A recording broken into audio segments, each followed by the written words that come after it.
હું બોલાવીશ નર્મદે. સર્વદા બોલજો સર્વદે. નર્મદે. પૂરી તાકાતથી નર્મદે. નર્મદે. નર્મદે. મંચ પર બિરાજમાન ગુજરાતના મુખ્યમંત્રી શ્રીમાન વિજય રૂપાણીજી, ઉપમુખ્યમંત્રી નીતિનભાઈ, પૂર્વ મુખ્યમંત્રી આનંદીબેન, ગુજરાત પ્રદેશ ભારતીય જનતા પાર્ટીના નવજવાન અધ્યક્ષ ભાઈ શ્રી જીતુભાઈ, કેન્દ્રમાં મંત્રી પરિષદના મારા સાથીઓ, રાજ્યના મંત્રીમંડળના સૌ સાથીઓ, સાંસદ મહોદયો, ધારાસભ્યશ્રીઓ અને વિશાળ સંખ્યામાં ઉપસ્થિત વાલા ભાઈઓ અને બહેનો, કેમ છો?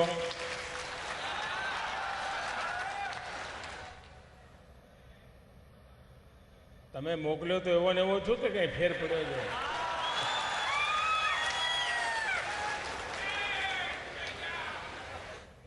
નર્મદે સર્વદે બોલાવ્યું એટલે તમને લાગ્યું હશે એવો ને એવો જ છું.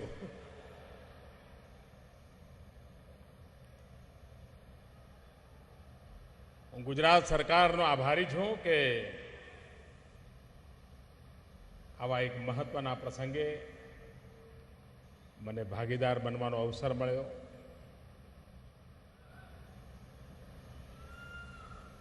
આમે છેલ્લા કેટલાક સમયથી આનંદીબેનની પણ ફરિયાદ હતી કે તમે ગુજરાત કેમ નથી આવતા. ધીરે ધીરે ફરિયાદ વધવા માંડી, કાર્યકર્તાઓની પણ ફરિયાદ આવવા માંડી, નાગરિકોની પણ ફરિયાદ આવવા માંડી અને ફરી ફરી યાદ આવવા માંડી.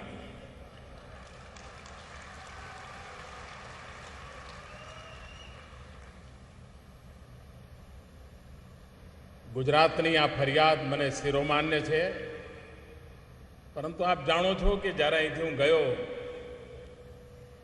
ત્યારે મારા માટે આ બધું જ નવું હતું. ઘણું બધું સમજવાનું હતું, શીખવાનું હતું. ખાસી મહેનત કરવી પડતી હતી, એમાં ટાઈમ ઘણો જતો હતો. હવે બરાબર આવડી ગયું છે.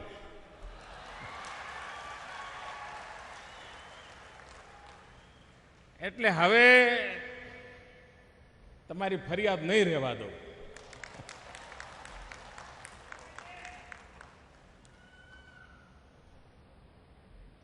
પણ ગુજરાતે મને જે કંઈ શીખવાડ્યું, ગુજરાત પાસેથી હું જે કંઈ શીખ્યો, એ મને ખૂબ કામમાં આવે છે ભાઈ.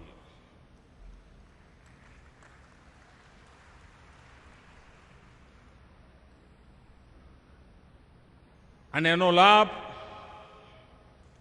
125 કરોડ દેશવાસીઓને મળે એના માટે અહર્નિશ પ્રયાસ ચાલે છે.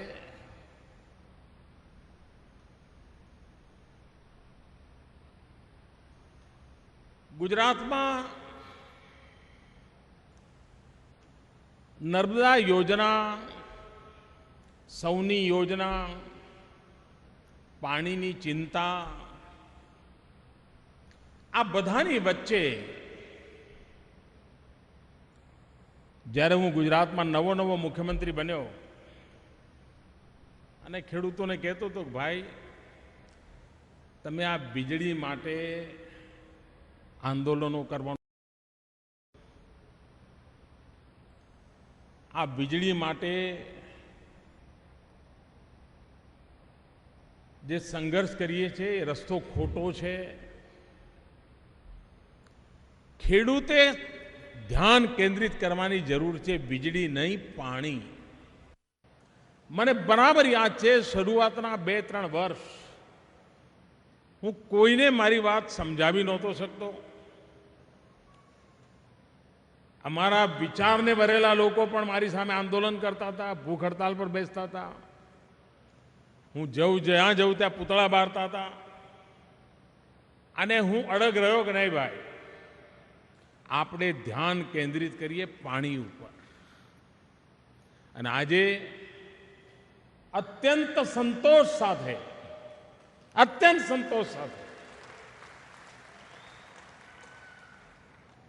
મારે ગુજરાતના ખેડૂતોનો આભાર માનવો છે, અભિનંદન આપવા છે કે મોડે પણ એમણે મારી વાત સ્વીકારી અને ગયા 5-7 વર્ષ લગાતાર એમણે પાણી પર ધ્યાન કેન્દ્રિત કર્યું. પાણી બચાવવાનું અભિયાન ચાલ્યું. જળ સંચય, જળ સિંચન એ ગુજરાતનો જનનો એજન્ડા બની ગયો.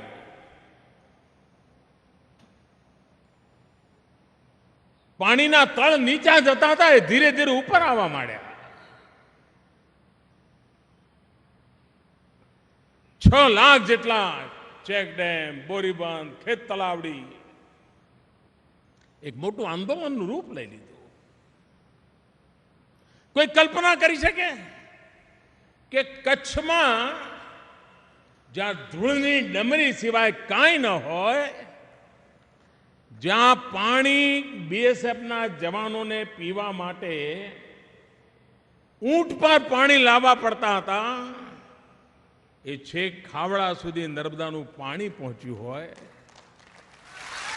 સરહદ પર દેશની સેવામાં કામ કરનારો વ્યક્તિ, જેને પીવાનું પાણી કંટ્રોલ રીતે મળતું હતું, એને નાહવા માટે પણ નર્મદાનું પાણી પહોંચી જાય, એ દેશની રક્ષા કેટલી સરસ છે. જય જવાન, જય કિસાન. અને કચ્છનો કિસાન, હું કચ્છનું ઉદાહરણ એટલા માટે આપું છું કે જ્યાં ખેતી માટે કોઈ કલ્પના ન કરી શકે, આ પાણી પ્રબંધનનું પરિણામ છે કે 70,000 ટન કચ્છની કેસર કેરી એક્સપોર્ટ થઈ. આપ વિચાર કરો કેવી રીતે પરિવર્તન લાવી શકાય. જે વખતે 25 સપ્ટેમ્બર 2012 પંડિત દીનદયાળ ઉપાધ્યાયજીની જન્મ જયંતિ હતી અને રાજકોટના એક સભાગૃહમાં મેં સૌરાષ્ટ્રના જનપ્રતિનિધિઓને બોલાવીને જાતે પ્રેઝન્ટેશન આપીને સૌની યોજના સમજાવી હતી. પહેલી વાર લોકોને માટે અચરજ હતું કે આ વળી કેવી યોજના છે, કેવી રીતે બને. અને જ્યારે યોજનાનું રૂપ પૂરું જોયું, મેં જોયું હતું કે એ દિવસે આખા સૌરાષ્ટ્રના જનપ્રતિનિધિઓ એ સભાગૃહમાં મોજૂદ હતા અને એમની આંખમાં જે ચમકારો હતો, એમ લાગતું હતું કે જાણે હમણાં જ નર્મદાના પાણીથી આચમન કરીને આવ્યો હોય એવી તાજગી અનુભવાતી હતી. 2014ની ફેબ્રુઆરીમાં કામ શરૂ થયું. હું તો નીકળી ગયો, પણ આનંદીબેનના નેતૃત્વમાં તેજ ગતિથી એ કામને આગળ વધારવામાં આવ્યું. વિજયભાઈએ દોર સંભાળ્યો અને આજે સૌની યોજના આપણી સામે સાકાર થયેલી જોવા મળે છે.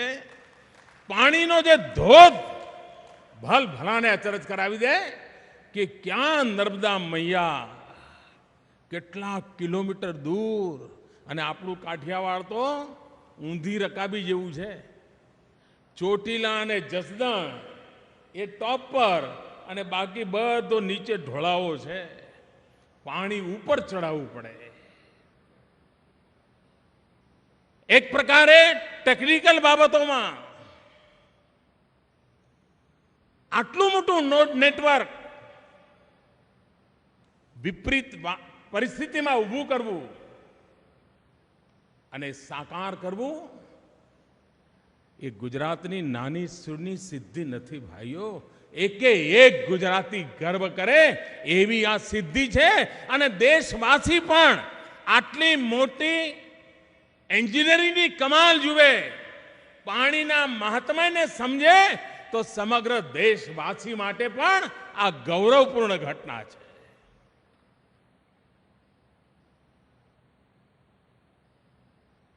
આના કારણે, અને મારો અનુભવ છે, ખેડૂત હિન્દુસ્તાનના કોઈ પણ ખૂણાનો હોય,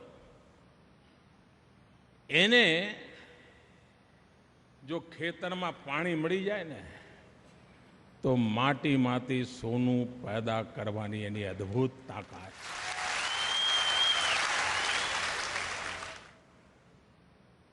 આ સૌની યોજના સોનું પકવવાની તાકાત રાખે છે, સોનું પકવવાની તાકાત રાખે છે, અને સૌનું ભલું કરવાની તાકાત રાખે છે. એવી આ સૌની યોજના છે.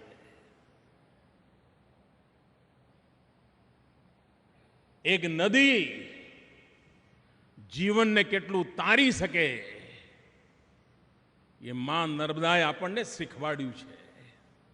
ત્યારે આપણી જવાબદારી પણ વધે છે. પાણી આવે એથી વેડફવાનો અધિકાર નથી મળતો, એને બચાવવું જ પડે. અને એટલા માટે આપણે લગાતાર અભિયાન ચલાવ્યું, માઇક્રો ઇરિગેશનનું, સ્પ્રિંકલરનું, ડ્રીપ ઇરિગેશનનું. અને શરૂઆતમાં ગુજરાતના ખેડૂતો મારી સામે એમાં પણ મોં બગાડતા હતા. મને કહે, સાહેબ હવે આ બધું ક્યાં અમે કરીએ. હું બરાબર પાછળ લગ્યો રહ્યો. ગુજરાતમાં લાખો હેક્ટર માઇક્રો ઇરિગેશનમાં ગયા ખેડૂતો, ટપક સિંચાઈ, સ્પ્રિંકલર એમાં ગયા. પર ડ્રોપ મોર ક્રોપ, આ સિદ્ધાંતને ચરિતાર્થ કરી બતાવ્યો. અને એના કારણે પાણીની બચતનું કામ પણ જોડે જોડે ચાલ્યું. એને આગળ ધપાવવાનું છે. પાણી બચવું પણ જોઈએ, કારણ આવનારી પેઢીઓની જવાબદારી પણ આપણા માથે છે. આપણે રહીએ પણ ન રહીએ, પણ આવનારી પેઢીઓ માટે પાણી રહેવું જોઈએ. કારણ કે આપણા પૂર્વજો આપણા માટે પાણી મૂકીને ગયા છે. આપણે પણ એમના માટે પાણી મૂકીને જવું પડે. અને પાણી મૂકવા માટે આપણે બી પાણી મૂકવું પડે, તો જ પાણી મૂકવાનું વ્રત પૂરું થતું હોય છે. અને એ જવાબદારી આપણે નિભાવવી પડે.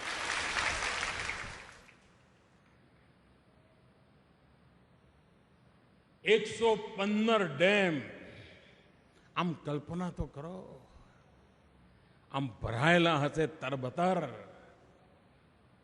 આખું સૌરાષ્ટ્ર કેવું લાગશે, આખું કચ્છ કેવું લાગશે ભાઈ, જરા કલ્પના તો કરો. સમૃદ્ધિ આવી રીતે આવતી હોય છે, પરિવર્તન આવી રીતે આવતા હોય છે. અરે ટુકડા ફેંકીને તો ચૂંટણીઓ ચાલે, ટુકડા ફેંકીને દેશ ન ચાલે દોસ્તો. અને એટલા માટે અમે ટુકડા ફેંકવાનો માર્ગ નથી અપનાવ્યો, અમે એક સમગ્રતા પરિવર્તનનો માર્ગ અપનાવ્યો. અને લગાતાર 1.5 દાયકો તપસ્યા કરી. અને એનું પરિણામ છે કે આજે ગુજરાતની ધરતી પર સ્થાયી રૂપે વિકાસ અને પરિવર્તનના વાતાવરણ બનાવવામાં અને સફળતા પ્રાપ્ત કરવામાં આપણે સાચા પુરવાર થયા છીએ. આપ વિચાર કરો, આ નર્મદાનું પાણી પહોંચ્યું, જલ પ્રબંધન થયો, એના પરિણામે ખાલી સૌરાષ્ટ્રમાં કપાસમાં 370% ઉત્પાદનમાં વૃદ્ધિ થઈ, મગફળીમાં 600% વૃદ્ધિ થઈ, અને ઘઉંમાં 300% વૃદ્ધિ થઈ. જમીન તો એ જ હતી, જમીનનો ટુકડાની સાઈઝ પણ એ હતી, ખેડૂત પણ એ હતો, પણ એ બિચારો પાણી વગર પીડાતો હતો. જેવું પાણી મળ્યું કે પરિવર્તન આવવાની શરૂઆત થઈ ગઈ. અને હજુ તો જ્યારે આટલા બધા વિપુલ માત્રામાં પાણી મળશે ત્યારે અમારો ખેડૂત શું કરી દેશે.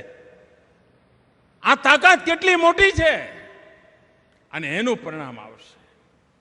ભાઈઓ બહેનો, ભારત સરકારે ખેડૂતને લગતી અનેક યોજનાઓને હાથમાં લીધી છે. હું જ્યારે મુખ્યમંત્રી હતો ત્યારે વર્ષમાં મારે 2-3 પત્રો તો પ્રધાનમંત્રીને લખવા જ પડતા હતા. શેના માટે? કે યુરિયા મોકલો, યુરિયા મોકલો. વિધાનસભામાં પણ યુરિયા માટે કલાકો ચર્ચા ચાલે. વિપક્ષ અમને આરોપો કરે, અમે દિલ્હી સરકારનો જવાબ માંગીએ. આ લગભગ દરેક સિઝનીમાં હતું અને આખા દેશમાં હતું. હું પણ જ્યારે 2014માં પહેલી વાર પ્રધાનમંત્રી તરીકે ત્યાં ગયો, શરૂઆતમાં મુખ્યમંત્રીઓના જે મને પત્રો આવ્યા જૂન, જુલાઈ, ઓગસ્ટ, સપ્ટેમ્બરમાં, એ યુરિયાની માંગણીના જ આવતા હતા. એટલે મને થયું હું જે કરતો હતો આખો દેશ કરે છે. મને થયું કે આનો કંઈક રસ્તો કાઢવો જોઈએ. હજુ નવા કારખાના નથી લગાયા, એ તો હજુ યોજનામાં છે, એનો ટાઈમ લાગશે, પણ થશે. તેમ છતાંય ખાલી વ્યવસ્થા સુધારીને 20 લાખ ટન યુરિયાના ઉત્પાદનમાં વધારો કર્યો.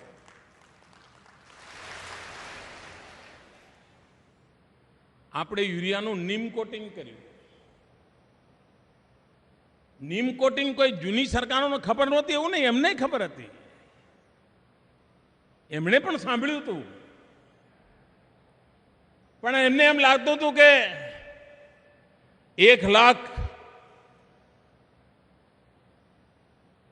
કિલો યુરિયા હોય, 1 કિલો બનાવીએ, ચોપડે લખાઈ તો જાય કે યુરિયાની નીમ કોટિંગ કર્યું છે. અરે ભાઈ, એનાથી કાંઈ પત્તા ન બદલાય. અમે મિશન ઉપાડ્યું 100% યુરિયાનું નીમ કોટિંગ. 100% વિદેશથી આયાત થાય એ યુરિયાનું પણ નીમ કોટિંગ કરીને જ દેશમાં પ્રવેશે. નીમ કોટિંગ કરવાનો ફાયદો એ થયો કે પહેલા યુરિયાનું શું થતું, નામ તો બધું ખેડૂતોના નામે ચડતું હતું, સબસિડી ખેડૂતોના નામે ચડતી હતી, પણ ખેડૂતોને યુરિયા લેવા માટે 2 દાડા રાતના ઉજાગરા કરીને લાઈનમાં ઉભા રહેવું પડતું હતું. યુરિયા કાળા બજારમાં લેવું પડતું હતું. કેટલાક રાજ્યોમાં યુરિયા લેવા આવનારા ખેડૂતોના ધસારાના કારણે લાઠીચાર્જ થતા હતા.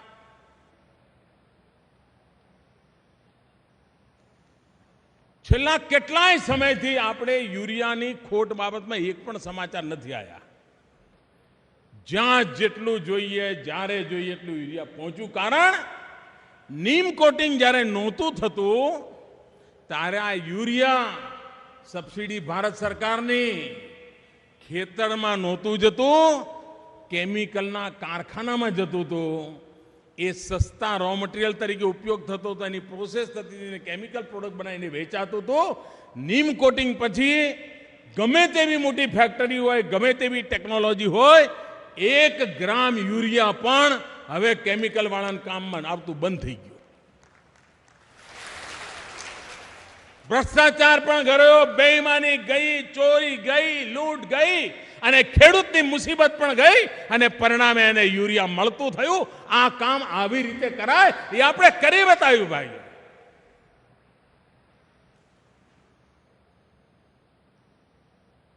પ્રધાનમંત્રી ફસલ બીમા યોજના, આપણને ખબર છે અહીંયા શું કરવું પડતું હતું. વાયો હોય કપાસ અને લખે મગફળી,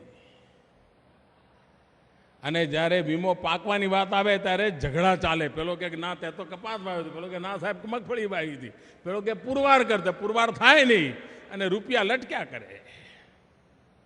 આ બધું એટલા માટે થતું હતું, પ્રીમિયમ મોંઘું પડતું હતું.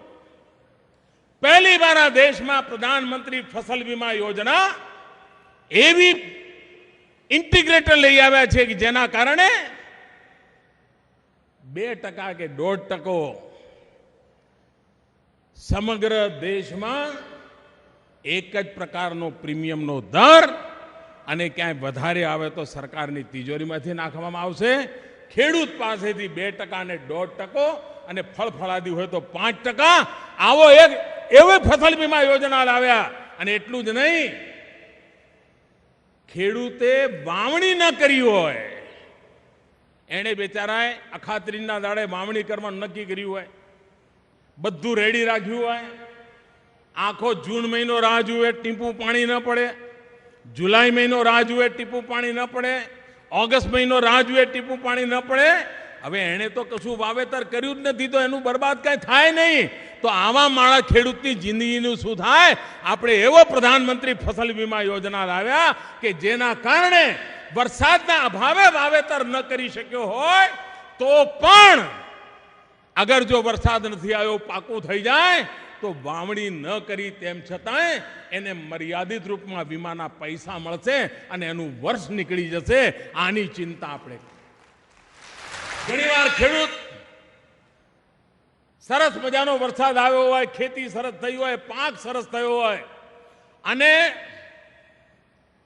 ખરીમાં બધો ઢગલો પડ્યો હોય, હવે થોડા દાડા ટ્રેક્ટર કોઈનું ભાડે આવે એટલે બજારમાં જવાનું જ બાકી હોય અને જો 15 દાડાની અંદર જો વરસાદ આવી જાય અને આ ખરીમાં ઢગલો બન્યો હોય જો બરબાદ થઈ જાય તો પણ વીમો મળે એવો પાક વીમા ફસલ યોજનાની પ્રધાનમંત્રીની યોજના લઈ આવ્યા છે. કિસાનને સુરક્ષિત કરવા માટેની પરફેક્ટ યોજના સાથે કામ કરી રહ્યા છે.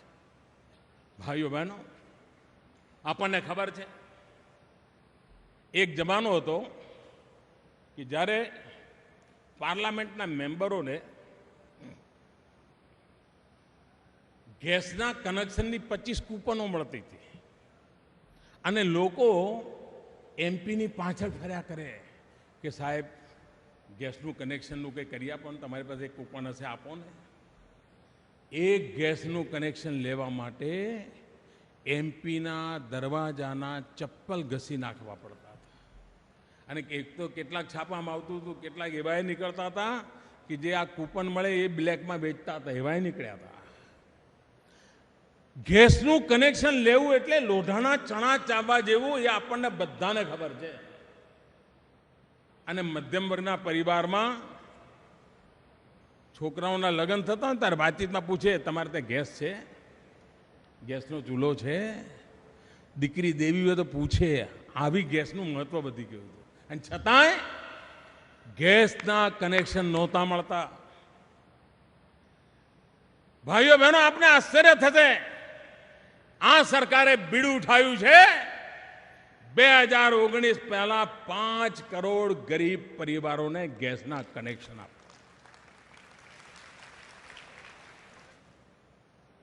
એક માં, ગરીબ માં જ્યારે રસોડામાં લાકડાના સળગાવીને ચૂલો કરે, દિવસમાં રસોઈ બનાવે, એક દિવસમાં 400 સિગરેટ જેટલો ધુમાડો એ માના શરીરમાં જાય છે. જંગલો કપાય, બાળકો માંદા પડે, માં માંદી પડે અને ગેસનું કનેક્શન માટે દીવા સ્વપ્ન જુએ. આ સરકારે એક મોટું બીડું ઉઠાવ્યું. 5 કરોડ પરિવારોને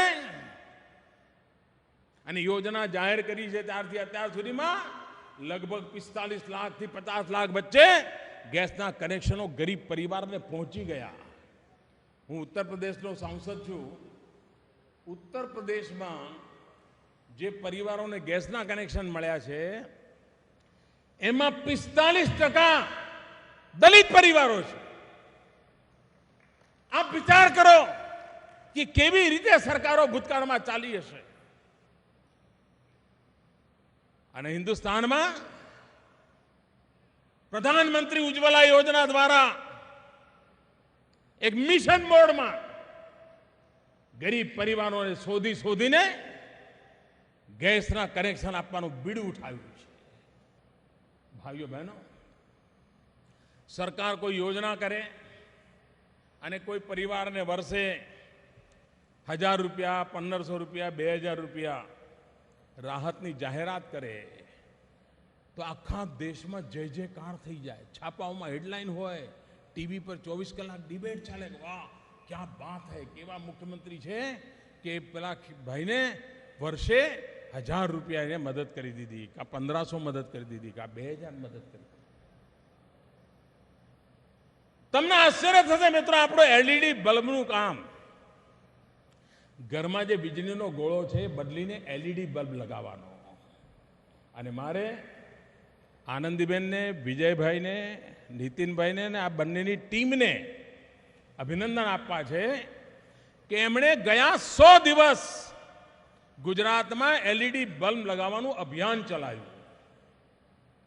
અને આજે મારે એમને અભિનંદન આપવા છે કે એલઈડી બલ્બ વિતરણમાં સમગ્ર દેશમાં ગુજરાત નંબર 1 પર છે.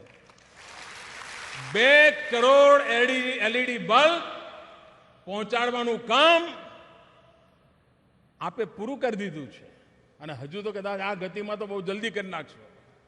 અભિનંદનને પાત્ર છે. આના કારણે સરેરાશ એક કુટુંબમાં વર્ષે વીજળીના 2000 રૂપિયાનું બિલ બચવાનું છે. બોલો આ ફાયદો થયો કે ના થયો? કોઈ રાજકારણ નહીં, કોઈ ટેન્ડરની ગડબડ નહીં, કંઈ નહીં.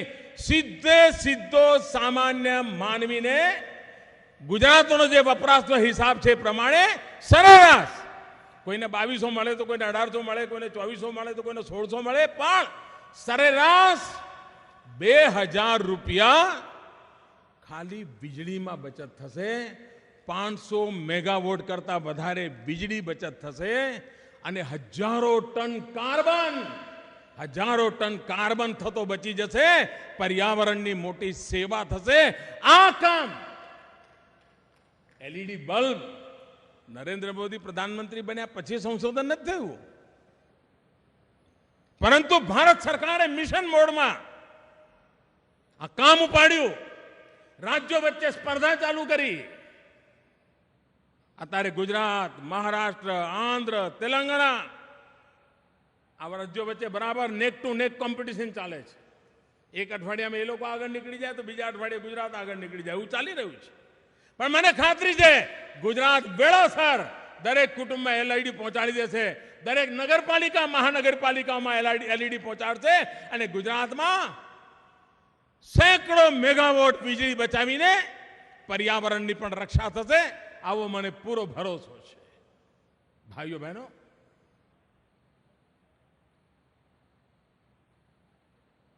ગુજરાત એક મંત્ર લઈને ચાલ્યું અને મંત્ર વિકાસનો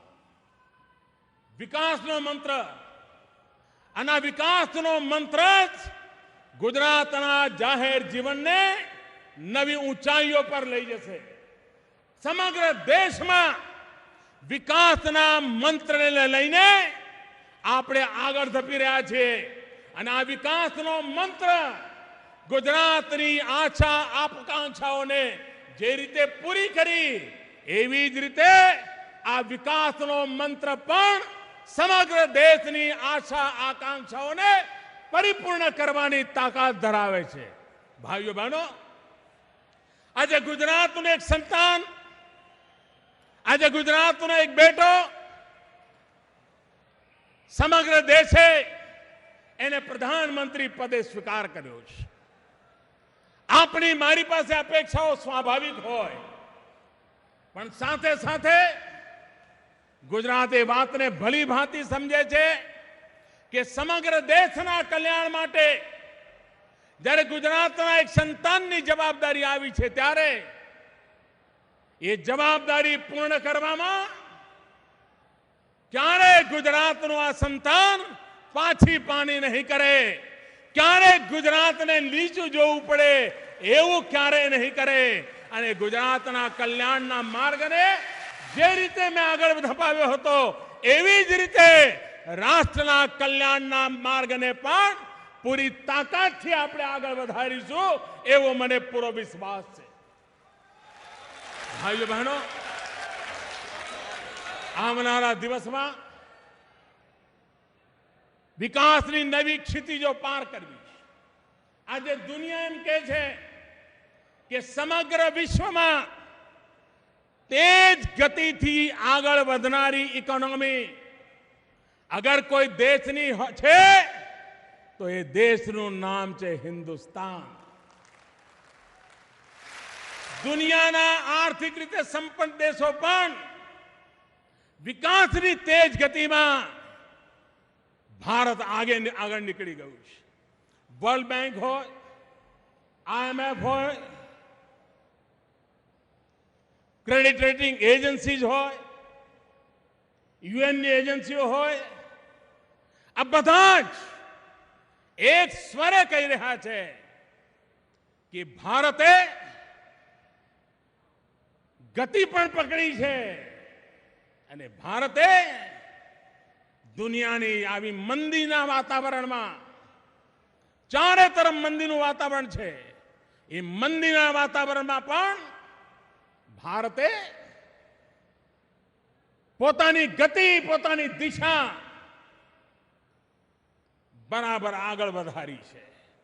અને આ વખતે સમગ્ર દેશમાં 2 વર્ષ દુષ્કાળ હતો.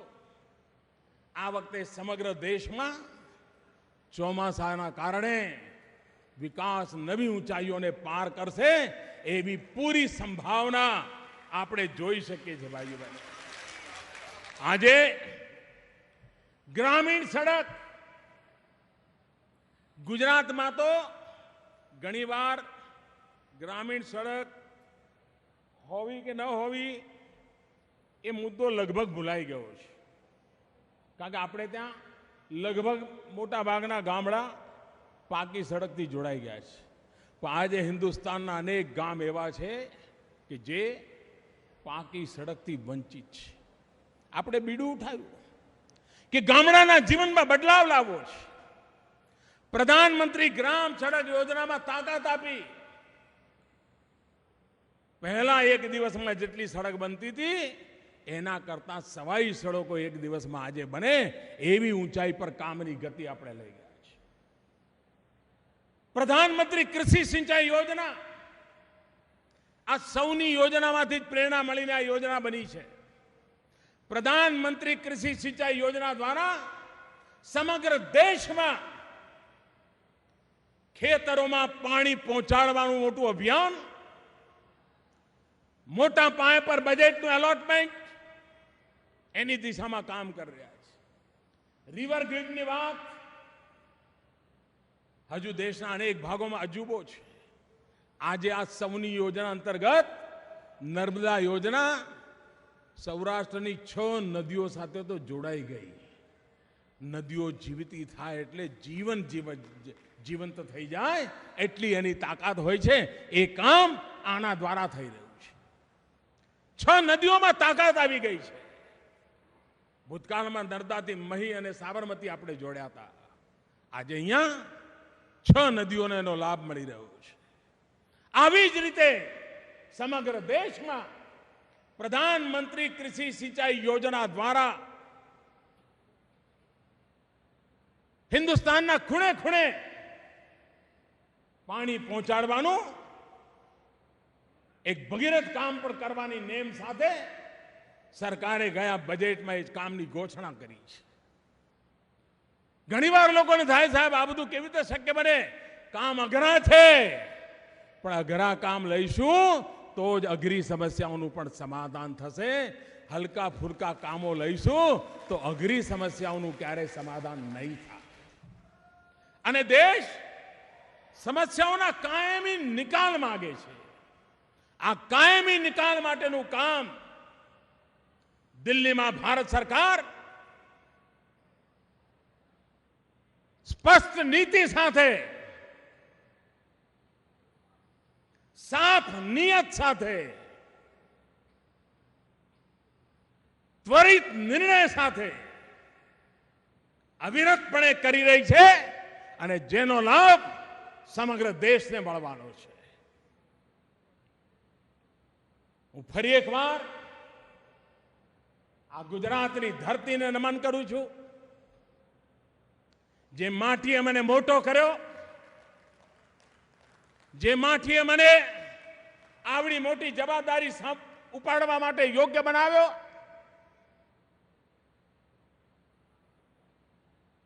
અને જવાબદારી પૂર્વક, નહીં તો પહેલા 2014માં તમે જોયા છે છાપા, માર્ચ મહિના પહેલા. મન થાય તો કાઢીને જોજો, હેડલાઈનો કેવી આવતી હતી, ટીવીમાં કયા સમાચાર આવતા હતા. આજે લગભગ 2.25 વર્ષ થઈ ગયા. એક ધારા વિકાસના જ સમાચારો, એક ધારા વિકાસની જ વાતો, એક મિશન મોડમાં વિકાસ રાષ્ટ્ર જીવનને નવી ઊંચાઈઓ પર લઈ જશે એવા વિશ્વાસ સાથે ભાઈઓ બહેનો, દેશ પૂરજોત ગતિથી આગળ વધી રહ્યો છે. તેજ ગતિથી બદલાવ જોવાઈ રહ્યો છે. ગુજરાતે સ્વચ્છતાનું અભિયાન પણ અને ખાસ કરીને ટોયલેટ બનાવવાનું કામ જે નિષ્ઠાથી કર્યું છે, જે મિશન મોડમાં કર્યું છે, એ પણ દેશ માટે દિશાદર્શક બનશે. અને મારો સ્પષ્ટ મત છે ભાઈઓ બહેનો,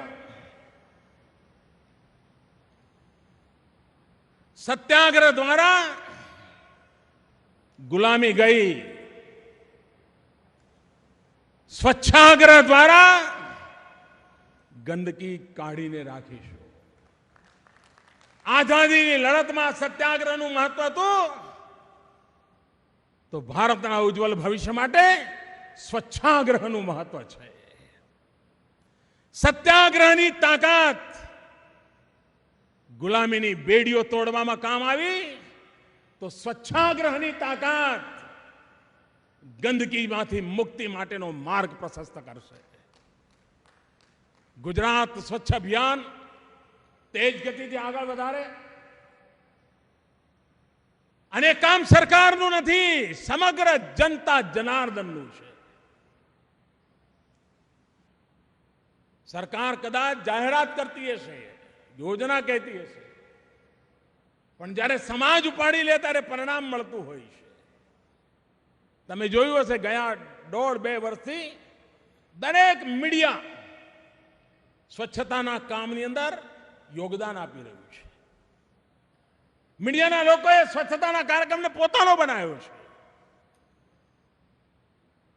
એની સ્પર્ધાઓ કરે છે, ઇનામ આપે છે. સમાજના બધા જ વર્ગો મીડિયાએ આ જે કામ ઉપાડ્યું છે એમાંથી ઘણું બધું શીખી શકે અને સ્વચ્છતાના અભિયાનને આગળ ધપાવી શકે. આપણે પણ સ્વચ્છતાના ક્ષેત્રમાં ગુજરાતની આગવી ઓળખ ઊભી કરીએ.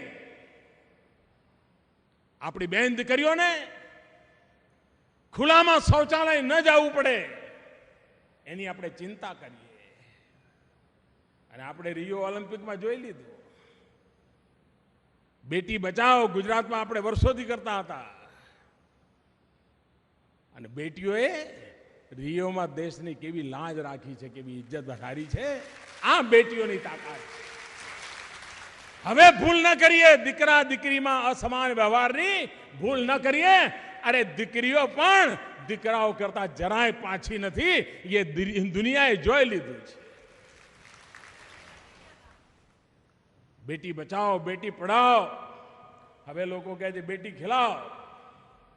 બેટીને રમત ગમતમાં આગળ વધારો. ભાઈઓ બહેનો, અનેક ક્ષેત્રોમાં આ સામાજિક તાકાત પણ આવશ્યક હોય છે. એ સામાજિક તાકાતના મહત્વને સમજીને આપણે ગુજરાતને નવી ઊંચાઈઓ પર લઈ જવાનો નિરંતર પ્રયાસ કરી રહ્યા છીએ. એ પ્રયત્ન આગળ વધતો જ જશે એવો મને પૂરો વિશ્વાસ છે. અને ગુજરાતના હકનું જે હશે એમાં ભારત સરકાર ક્યારે પાછી પાણી નહીં કરે, એ હું આપને વિશ્વાસ આપું. ભાઈઓ બહેનો, ફરી એક વાર આપ સૌની વચ્ચે આવવાનો મને અવસર મળ્યો. હું આપ સૌનો ખૂબ ખૂબ આભારી છું. રાજ્ય સરકારનો આભારી છું. અને મારી સાથે ફરી એક વાર માં નર્મદાને યાદ કરીને વાત પૂરી કરીશ. નર્મદે. હાથ બે ઉપર કરીને પૂરી તાકાતથી બોલો, નર્મદે, નર્મદે, નર્મદે, નર્મદે, નર્મદે, નર્મદે, નર્મદે.